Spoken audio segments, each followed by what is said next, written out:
so I'll just start with my grandmother Rose, as my mom mentioned. You know, part of the reason we love the name Dahlia is it is a flower, and my grandmother Rose was a flower as well. And just in her spirit, my grandmother, and a few traits that we hope Dahlia will inherit from her great-grandmother Rose is she was honestly the kindest, warmest woman.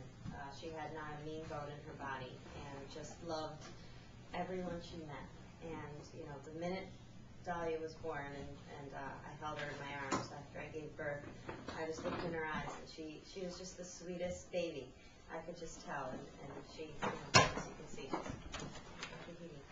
she's just a very, very sweet little baby. And I think in that sense, she is a little bit like Grandma Rose.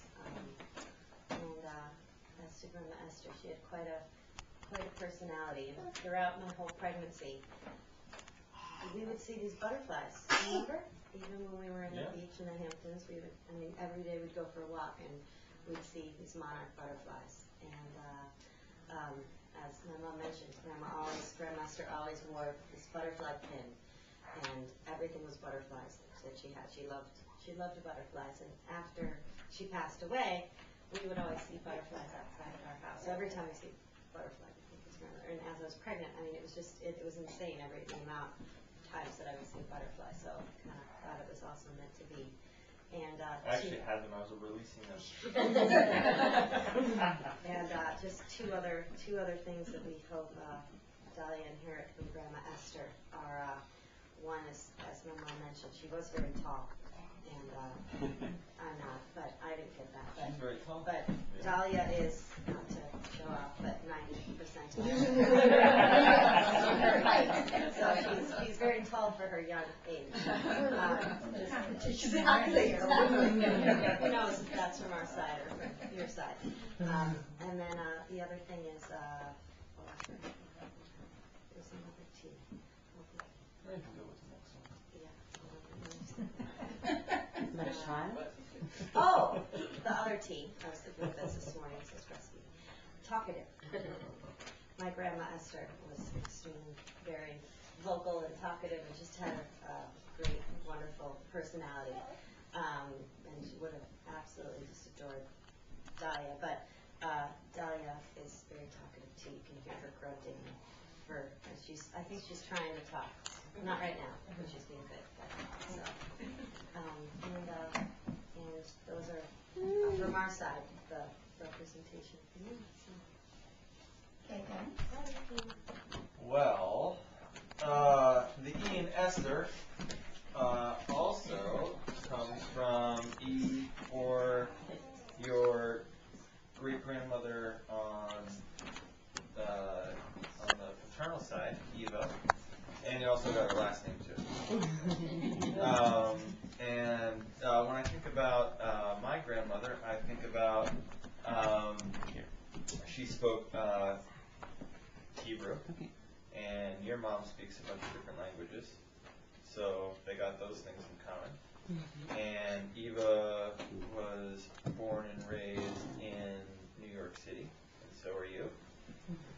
And what else?